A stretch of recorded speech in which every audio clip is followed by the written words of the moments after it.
É praticamente impossível hoje em dia alguém não conhecer a marca McDonald's, não é verdade?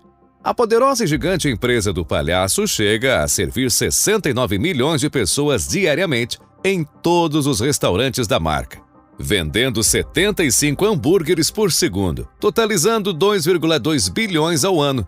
Números que fazem o mercado especular que a rede já deve ter vendido mais de 100 bilhões de hambúrgueres no mundo todo. O que pouquíssima gente sabe é que, quando falamos de McDonald's, a marca nos remete a uma ideia. Porém, o seu real negócio, e que faz ela ser tão lucrativa, é bem diferente do que muitos imaginam. A população, no geral, conecta a marca McDonald's a uma das maiores e mais poderosas cadeias americanas de fast food, grande vendedora de hambúrgueres e batatas fritas. Nada estranho, afinal, as agências de marketing e publicidade sempre propagaram os jingles clássicos da marca e nos fizeram reconhecer o grande M amarelo da logo à distância. Mas e se te dissermos que o McDonald's, na verdade, fatura uma grande parte dos seus bilhões em uma atividade totalmente diferente e que o seu lucro não vem exatamente da venda do Big Mac e de seus sanduíches? Estranho, não é mesmo? Sente-se confortavelmente, porque nesse vídeo vamos falar sobre o verdadeiro negócio do McDonald's. McDonald's mantém um legado realmente impressionante. Você sabia que a empresa conta com aproximadamente 40 mil lojas McDonald's no mundo todo, sendo uns 2.700 controlados diretamente e 93% restante das unidades franqueadas? No ano de 2020, as unidades próprias chegaram a dar 1,1 bilhão de dólares à matriz, e as franquias entregaram 8,5 bilhões, com um processo de custos e despesas bem mais enxuto e lucrativo. Para chegarmos a esses números grandiosos e começarmos a entender melhor a ideia principal por trás de todo o negócio da empresa McDonald's, a seguir, uma linha de raciocínio explicando como o McDonald's parece uma coisa, mas na verdade é outra bem diferente. Precisamos voltar às origens da rede, lá na década de 20, no estado americano de New Hampshire. É preciso ver as origens para perceber que a empresa sempre mudou muito no decorrer dos anos. Os irmãos Dick e McDonald, dois dos grandes protagonistas da história, faziam parte de uma pobre família de imigrantes irlandesa, formada também pelos pais e 3 irmãs. A vida da família não era nada fácil, sendo que na época a Revolução Industrial ocorria de vento em popa, e o patriarca Patrick, pai dos irmãos, ganhava vida trabalhando em uma fábrica de sapatos, com condições precárias do início do século e sem um decente fundo de aposentadoria. Os McDonald's claramente viram que New Hampshire não era um local próspero e frutífero. Afinal, já declaravam, ainda crianças, que seriam ricos e resolveram se mudar para Hollywood.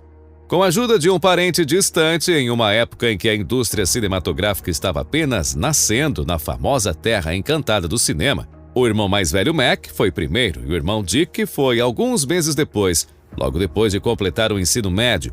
Lembram do parente distante dos irmãos? Pois então, ele tinha conexão com a indústria de filmes de Hollywood e logo arranjou emprego para os dois, no novo estúdio de filmes ainda em preto e branco, Columbia, onde trabalharam como encarregados de serviços gerais e como motoristas. Depois de economizar alguns punhados de dólares, os irmãos acabaram fazendo negócio com o dono de um cinema, próximo a Los Angeles, instalando uma conveniência com lanches e snacks dentro de um espaço generoso, onde cabiam cerca de 700 pessoas. No começo dos anos 30, os irmãos abriram um cinema deles. Lembram-se da famosa e traiçoeira crise de 1929? Pois é, o cinema deles abriu bem no meio da depressão e os Estados Unidos ainda estavam se recuperando do grande crash da Bolsa de Valores. As vendas iam devagar no cinema depois de 7 anos e os irmãos resolveram vender o negócio e começar de vez no ramo alimentício, com uma barraca de cachorro-quente. Vejam só, quem diria que o McDonald's começou vendendo hot dogs? A barraca de cachorro-quente foi logo se transformando, até começar a servir hambúrgueres e outros snacks e suco de laranja à vontade, com um sistema mais arcaico de refil.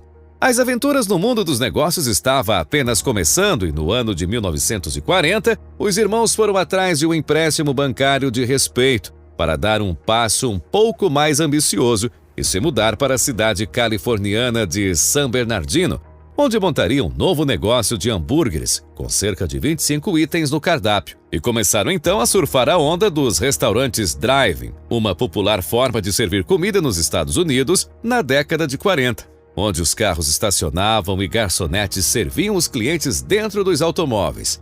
O modelo era validado e popular, porém a comida demorava para chegar aos clientes, e isso gerava mais custos e menos lucro.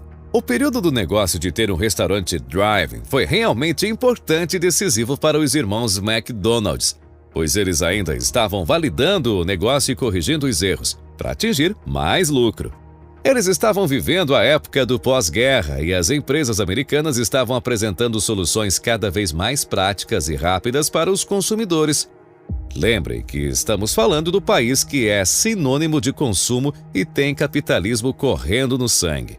Os irmãos resolveram enxugar e remodelar o negócio, tirando as garçonetes que, na visão deles, perdiam tempo demais e ficavam flertando com os clientes por conta das gorjetas mais graúdas, e também resolveram contratar um arquiteto para construir um novo restaurante e pensaram em toda uma nova logística interna para a cozinha, orquestrando e otimizando os processos, fazendo com que cada procedimento ocorresse de forma ágil e inteligente, aos moldes e com inspiração clara no Fordismo, método de produção de automóveis da Ford que separava a produção do carro em departamentos distintos e mais velozes. Os lanches agora eram servidos no balcão, sem garçonetes, de uma forma muito mais rápida, e isso realmente virou a grande vantagem competitiva do negócio. Eles estavam se tornando referência em servir comida de maneira rápida e ninguém na época oferecia isso no mercado. Uma mudança tão drástica, obviamente, causaria estranheza nos consumidores, e de fato isso ocorreu. Os antigos clientes não gostaram das mudanças e quem começou a consumir no novo restaurante eram os trabalhadores e o público mais jovem, que de fato gostava da rapidez em poder comer e logo voltar para o trabalho, no caso do público operário, por exemplo. No final dos anos 40, as batatas fritas e os milkshakes entraram e se consolidaram no cardápio, e o McDonald's começava a ficar cada vez mais parecido com o modelo de negócio que conhecemos hoje. E no começo dos anos 50, o negócio dos McDonald's apareceu em uma importante revista da época, causando frenesi e aumentando a popularidade do restaurante dos irmãos irlandeses. O sistema de franquias começou a povoar os pensamentos dos dois irmãos, pois era preciso começar a pensar em uma forma de ganhar escala. E em 1953, a ideia de franquias começou a ganhar força na realidade, ano em que conseguiram os primeiros franqueados. No começo da franqueadora, a empresa continuava abrindo restaurantes próprios junto ao modelo de franquias, modelo de negócio que permanece até os dias de hoje. Só para termos uma ideia de como o sistema de franquias foi realmente a virada de chave e o grande diferencial para que a empresa crescesse de forma exponencial, dizem que 1 em cada 8 americanos já trabalharam no McDonald's. Alguma vez na vida e hoje, a marca sempre figura no top 10 das marcas de fast food mais valiosas do mundo, rivalizando pelo primeiro lugar com a Starbucks. Hoje a marca vale cerca de 155 bilhões de dólares e é a terceira maior rede de franquias do mundo, perdendo apenas para o KFC e 7-Eleven. Números assombrosos, diz aí. Bom, mas nessa história ainda falta um dos personagens mais controversos, polêmicos e fundamentais da história da marca, e que vai nos levar ao segredo por trás do principal lucro do McDonald's e o que de fato a empresa faz para ganhar dinheiro e ser uma marca tão valiosa e desejada. Antes de apresentá-lo, deixa eu só pedir para você se inscrever no canal, ativar as notificações e deixar o like no vídeo. E agora, vamos lá! Conheçam Ray Kroc, que na época ainda era um ambicioso vendedor na casa dos 50 anos, veterano de guerra e que era responsável pela venda do Multimixer, uma máquina inovadora que podia mexer e preparar até 5 milkshakes. Lembram que o cardápio do McDonald's agora contava também com milkshakes? Pois então, Ray recebeu a encomenda de 8 máquinas dos irmãos McDonald's e, espantado com a compra de tantas máquinas juntas de uma só vez, resolveu ir pessoalmente até a Califórnia para conhecer o restaurante que havia feito um pedido tão generoso. Kroc ganhou muita notoriedade quando foi interpretado pelo ator Michael Keaton no filme The Founder, traduzido no Brasil como Fome de Poder. Kroc já tinha empreendedorismo na veia Depois de ter trabalhado e aprendido muito em muitos negócios que tinha experimentado na juventude e ter desenvolvido uma grande expertise em vendas, como um grande vendedor profissional ainda com 21 anos, Kroc se mudou muito com a sua esposa e chegou a morar por um tempo na Flórida. Na Flórida, Kroc chegou a se envolver no ramo imobiliário. Gravem bem essa informação que ela irá se conectar com o grande segredo do McDonald's. Ray Kroc conheceu o restaurante dos irmãos McDonald's em São Bernardino e ganhou a confiança deles, com carisma e interesse real no negócio. Descolando um jantar com os irmãos, oportunidade de ouro e momento em que iria se inteirar de todo o negócio e de como os irmãos conseguiram atingir o sucesso, servindo comida de forma muito mais rápida que a concorrência. Até então, apesar do pedido generoso de 8 mixers para o restaurante dos irmãos, o negócio das máquinas de milkshake de Ray estavam passando por uma fase ruim, com poucas vendas, e ele enxergou no negócio dos irmãos McDonald's um potencial de crescimento para que ele pudesse vender mais máquinas e shakes aos irmãos. Com um bom contrato e parceria longa, quem sabe? Por mais que não passasse pela cabeça de Ray, ele estava mais envolvido do que nunca no destino da rede. Depois de algumas conversas e reuniões, Kroc se tornou contratado como agente de franquias da rede e o resto é uma grande história de ambição e poder. Mas afinal, qual é o real negócio do McDonald's então?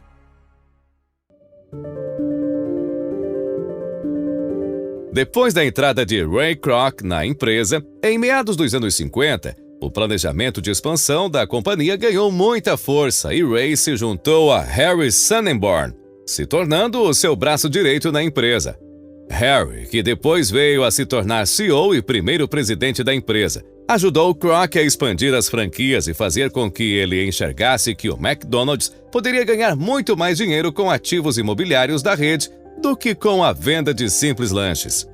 Harry pensou bem e conseguiu enxergar que alugar os terrenos em que as lanchonetes ficariam localizadas aos interessados em virar franqueados era um negócio bem mais lucrativo. Harry chegou a dizer a Ray Kroc que ele não estava trabalhando no ramo alimentício, de venda de hambúrgueres, e sim que ele estava dentro do ramo imobiliário. A dupla então criou a McDonald's Franchise Realty Corporation, uma empresa que nasceu para se dedicar à administração de todos os ativos imobiliários do McDonald's, quando eles perceberam que poderiam ganhar muito mais dinheiro comprando e alugando os terrenos e imóveis, para aí sim alugar o espaço e estrutura aos franqueados. Pararam de permitir que os franqueados escolhessem o terreno onde uma nova loja seria instalada. Agora falem a verdade. O pensamento de Harry foi realmente genial, não é mesmo? Se pensarmos que foi a partir da contratação que Ray fez, colocando alguém com uma visão extremamente inovadora, que permitiu que a estratégia de expansão da marca se consolidasse e se tornasse a grande vantagem competitiva e de valor do McDonald's, ainda nos dias de hoje. É a empresa McDonald's que vai definir exatamente e onde e quando uma nova loja será aberta. Para evitar uma escolha que comprometa o local do negócio, é a própria empresa que encontra o melhor espaço e define se aquela loja será operada diretamente como uma loja própria ou se ela será repassada a um franqueado. E aí que vem o verdadeiro pulo do gato, pois mesmo que a nova unidade seja franqueada, é a rede de fast food que compra ou aluga o terreno e subloca para o franqueado com uma margem de lucro bem generosa, fazendo com que, além da porcentagem de royalties, o franqueado também pague uma porcentagem de aluguel da loja, baseado no faturamento da unidade. Também é o próprio McDonald's que se encarrega da construção do prédio da loja, deixando com que o franqueado pague apenas por equipamentos, placas, assentos, móveis e itens de decoração e utensílios. Você pode estar pensando, ok, mas então a empresa não se importa muito com a venda de lanches e foca apenas nos aluguéis? Não exatamente. Afinal, é o poder da marca e dos produtos que fazem os clientes consumirem os hambúrgueres no mundo todo. E é aí que vem a receita da venda dos lanches, que os franqueados terão o dinheiro para pagar a taxa mensal de aluguel, que é definida em uma espécie de percentual fixa sobre as vendas brutas da loja. Então, pela lógica, quanto mais o franqueado vende comida, mais ele tem dinheiro para pagar o aluguel ao McDonald's, fazendo o franqueado o verdadeiro cliente e mais abastado para pagar volumosas e gordas quantias à franqueadora. É difícil saber o valor em porcentagem exato de quanto é pago. Porém, no mercado especula-se que seja algo em torno de 16% a 23% em cima das vendas brutas, tanto aqui no Brasil como nos Estados Unidos. Para se ter um efeito de comparação, a porcentagem de royalties, que também compõe uma boa fatia de faturamento da companhia, é de apenas 5%. O McDonald's astutamente criou uma forma de ganhar de 3 a 5 vezes mais do que o valor dos direitos de uso da marca. Em 2020, a empresa detinha cerca de 41 bilhões de dólares em propriedades e imóveis. Impressionante, fala a verdade. Harry Sonnenborn chegou a dar declarações e ficou registrado no livro Fast Food Nation, onde ele diz: "A única razão pela qual vendemos hambúrgueres é porque eles são os maiores produtores da receita. Receita esta que nossos inquilinos usam para poder nos pagar o aluguel." Obviamente, a estratégia da marca é bem questionável e pouco ortodoxa, sendo que já levou muitos franqueados aos tribunais, onde exigiam que pagassem valores mais condizentes com o mercado. É conhecido que existem registros de grandes processos tanto nos Estados Unidos quanto aqui mesmo no nosso país. E aí fica um grande questionamento. Mesmo sabendo de todo o acordo e da taxa do aluguel no momento da assinatura do contrato, é justo questionar e entrar na justiça depois? Afinal, a empresa não esconde a prática e quem aceita se sujeita às regras do jogo. Não podemos esquecer que a marca é valiosíssima e é a empresa que detém todo o grande poder de publicidade, propaganda e de atração dos consumidores das franquias. E aí, você pensa que por conta disso tudo, talvez nem tenham tantos interessados assim em se associar ao McDonald's? Certo? Você está bem enganado. A própria McDonald's já revelou que chega a receber até 15 registros de interessados por dia para montar uma franquia. E mesmo que a marca construa o prédio, o investimento de uma franquia pode chegar a 2,5 milhões de reais. E a pessoa não pode depender de empréstimos. Isso que é moral. Diz aí. Um verdadeiro negócio engenhoso e com uma demanda impressionante. Então, você já conhecia a verdadeira história e fonte de lucro real do McDonald's? Uma verdadeira história de adaptação, ambição, questionamentos morais do certo e do errado e um longo caminho de ouro para bilhões de dólares. Não achou incrível como todo o negócio da hamburgueria do palhaço foi mudando no decorrer dos anos até ser, na verdade, um negócio imobiliário e não exatamente apenas um simples negócio no ramo alimentício? Sabendo disso, você se tornaria um franqueado da marca? Deixa pra gente nos comentários. E se você gostou desse vídeo, com certeza vai gostar também desse outro vídeo, onde mostramos a história da marca Stanley e como surgiram os famosos copos Stanley, aqueles que prometem deixar sua cerveja sempre geladinha. Já adiantamos que é uma história super interessante. Se quiser conferir, basta clicar nesse vídeo que está aparecendo e nos vemos lá. Não se esqueça de se inscrever no nosso canal e deixar um like aqui no vídeo. Um forte abraço, fiquem com Deus e até o próximo vídeo.